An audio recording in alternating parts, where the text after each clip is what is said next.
Yeah.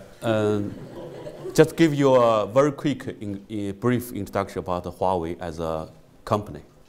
Huawei was established in 1987, not very long time ago. It's a quite young company, founded in Shenzhen as a private company from 1987. And now we are the world leading ICT solution provider in the telecommunication sector. And also, regarding the size of the business, the staff number, so far we have 150,000 employees in more than 140 countries. And in which there are 17,000 staff working in the research and the development. So we call it the world largest R&D force in the IT industry.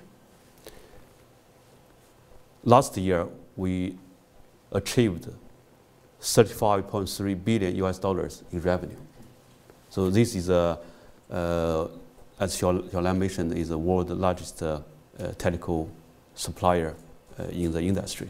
And also we working with the majority of the leading operators in the industry. So by our calculation is 45 of top 50. So in which another 5, probably almost of them based in America. So we still have very small business operation in America. So far, Huawei services have already covered 1/3 of the world population. So even we don't do the consumer business, the Huawei solutions through the broadband, fixed broadband, mobile broadband, which covered 1/3 of the world population.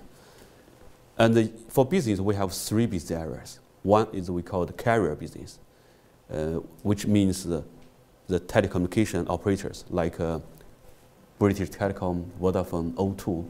These are telecommunication operators. This is our major business and also our very traditional business. We sell the solution to these operators. The second part is relatively new business. We started this business from 2011. We call it enterprise business, which means that we sell the solution to the large corporate, to like the banks, the companies, the government, and the universities, because these organizations have their own ICT infrastructure. So we provide a solution to these organizations. The third one we call consumer business. This we will all focus on the personal device, like the mobile phones and the mobile dongles, and the home device, like the broadband modem in your home and the set-top box in your home. This is more focused on the consumer business. So we have 3 business areas which cover the end-to-end solution in the telco and the ICT area. Regarding our global presence, so from this chart you can see Huawei, now we have 14 regional headquarters, and which cover more than 140 countries. And a number, I didn't change it enough, is actually 150,000 staff working more than 140 countries. And in the chart you can see we have the globalized centers, different centers. For example, the research and the development center in more than 20 countries. And the logistics center, we call the supply center, so which we ship our equipment to different countries. So we have this center in the global base. And also we have the manufacture centers, and also we have the data centers, we have the finance centers, which not just in China, it's located in different regions.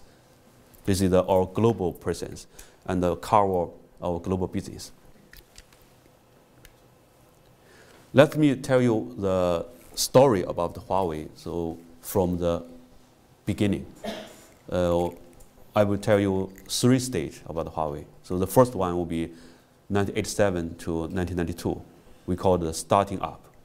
So from the very beginning, what's the business environment, what's the challenge, what we have done to be successful at that stage.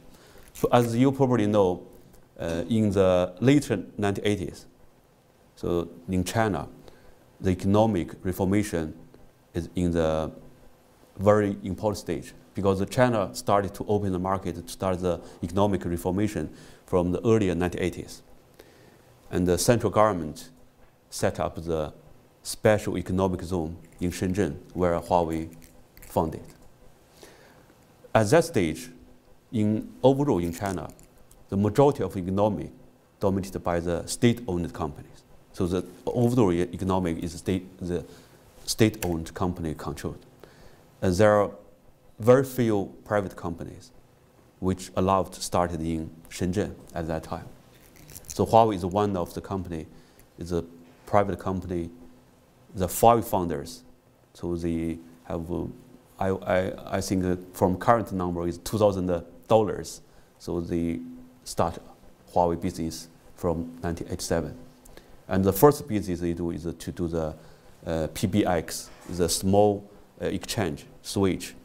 They resell the switch to the some smaller offices, SMEs, and the rural area.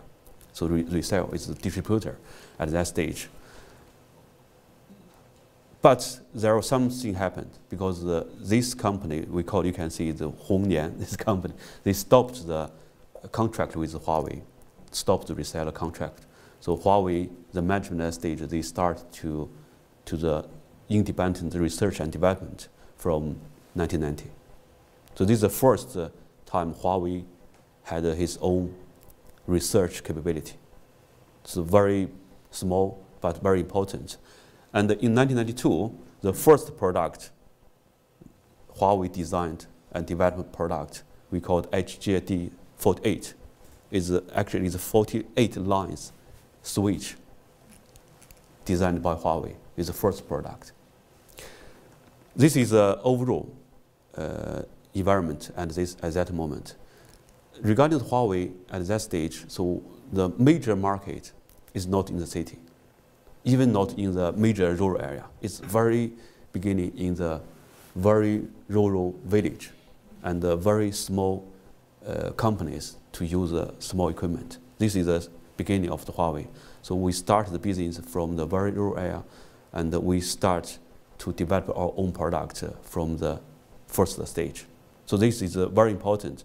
But why Huawei at that stage can be more successful than other companies? The one is Huawei starts the R&D, because lots of communication companies at that stage, they only focus on the resale. They sell the Western companies' product to China, and Huawei starts their own development. Another one is because the economic reformation and the open market. So the communication requirement in China is very, very big, the huge requirement. So this allows Huawei to have more opportunity to sell the product to more companies.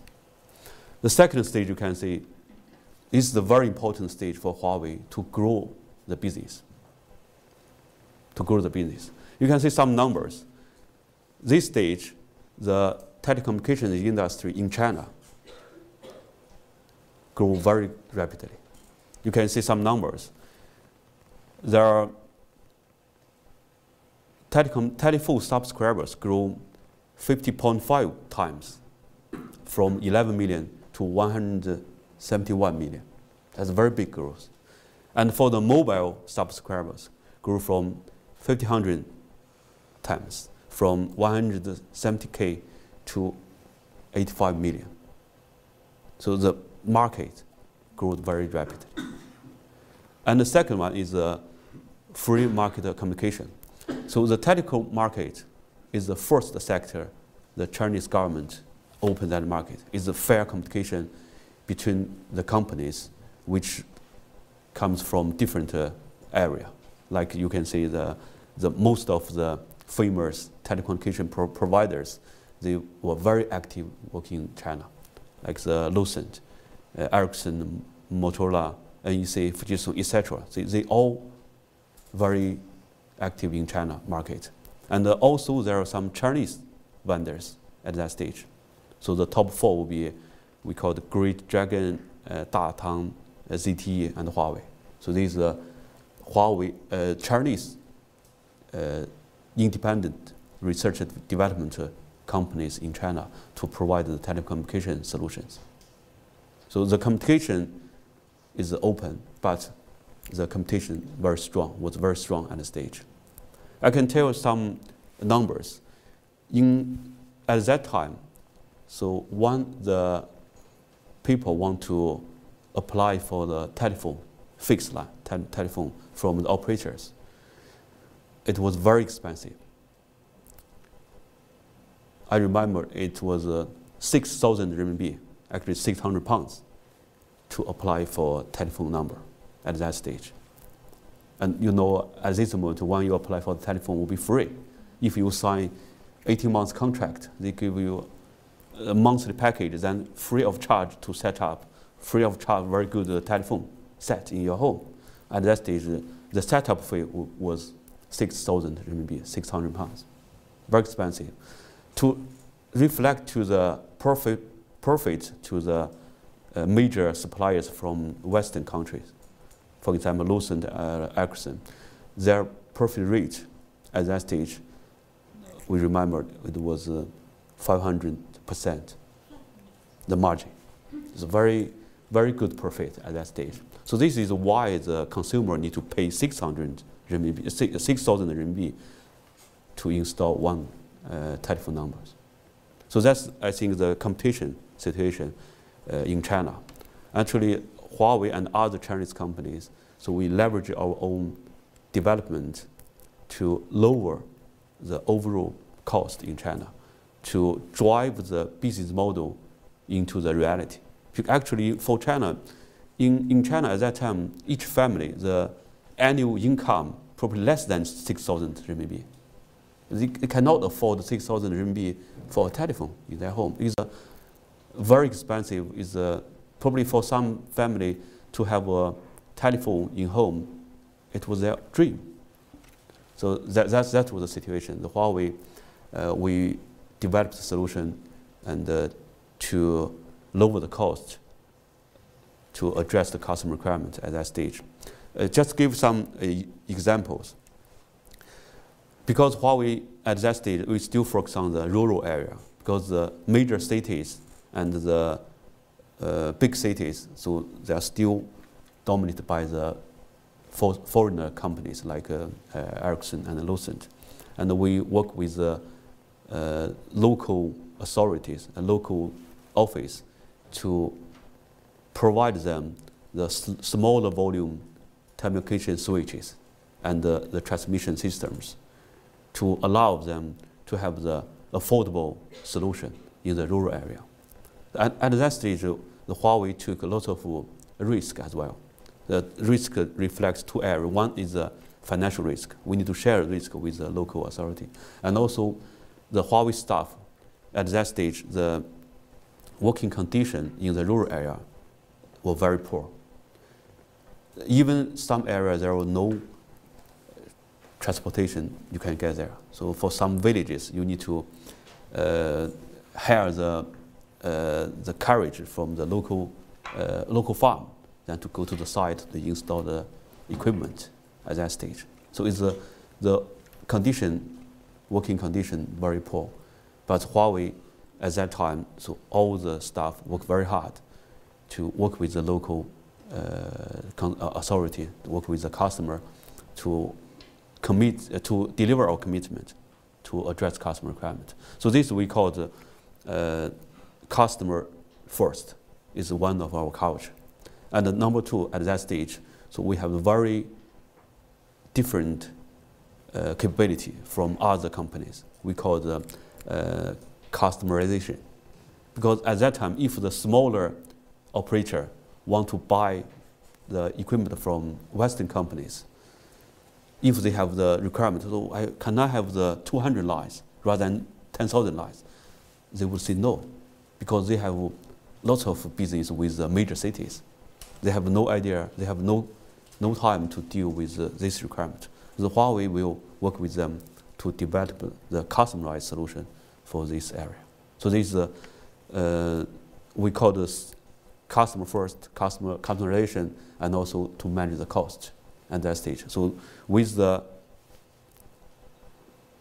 telecom market rapid growth, with Huawei's effort, so we achieved a very good result by the 2000, the year of 2000. At that time, we have $1.9 billion US revenue, and with more than 17,000 staff by the end of 2000. The third stage, we call it from China to the overseas. So we start develop the overseas markets actually is from the 1998. So we started our international business development. The reality was the first purchase order from outside China is not 98. It's from after 3 years. So we got the first purchase order from Russia. The number was $38. That's the first purchase order for Huawei from the outside of China, the global market, the international market. So it took lots of years to develop the market, but it works. And you can see the chart on the right hand. You can see the red part on the top.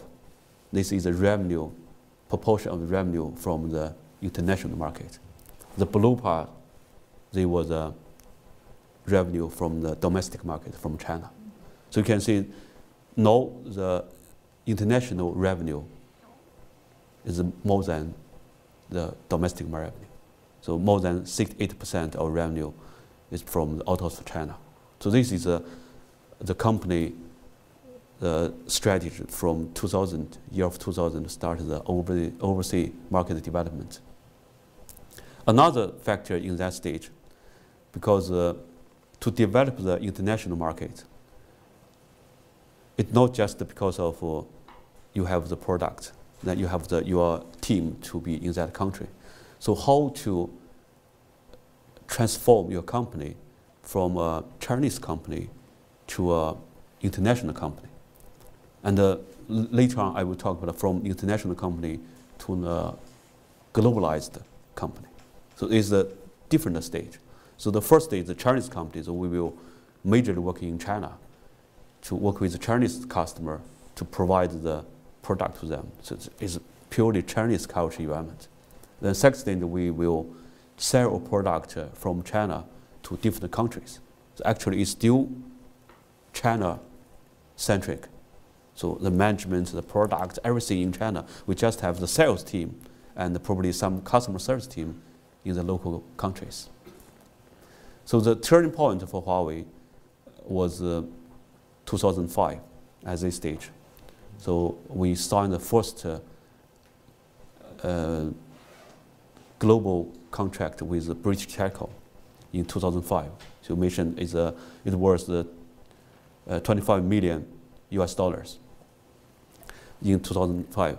So for the British Telecom, they drive Huawei to improve our internal management and also our international process very much from that year. So I will show you more details in the next slides. So this is a very important stage. Huawei transformed from the Chinese company to an international company. And from 2011, the company started a strategy from the international company to a globalized company. So there are lots of differences I will show you later. To summarize the factor to Huawei's success, so we can summarize in 5 areas. The number one will be, we call it the customer-centric, so our corporate culture. Actually, probably you heard many times from all companies, they say we are the customer-centric company. Actually, from the feedback from our customers, the reality is Huawei is one of the best companies to fulfill this, to fulfill the customer-centric. Just give you an example. So if in Huawei, where is the power? You know the company, if you want to make a decision, the management need the power. In lots of companies, the power will be in the headquarters, in the senior management, but in Huawei, the power is in the front line. So who is closer to customer, who has more power? For example, if you work in the account team, which every day you work with customer, you have the right to call company to respond to your requirement, from front line to the headquarters. Even our founder, the CEO, Mr. Ren, in our lots of annual meetings, he told our team, so any sales, if you cannot drive the company to meet your customer requirements, you can kick my door to ask me to support you. So this is a company culture, the customer first. We work with customer to share our vision with customer, to respond to customer requirements, to address customer challenge. This is number one for Huawei. The second will be, we see, as I mentioned, so the Chinese market and the international market, the technical market, rapid growth is definitely one of the reasons to give the Huawei have the opportunity to grow very quick. The third one will be our innovation. I will talk more about the innovation. So Huawei's innovation is different from other companies. So we're not the self-innovation. So we are the customer-oriented, customer-centric innovation. I will share more with you how Huawei to do the innovation together with our customers. The fourth one with the management is very, very important. So the process, organization, and the management, how to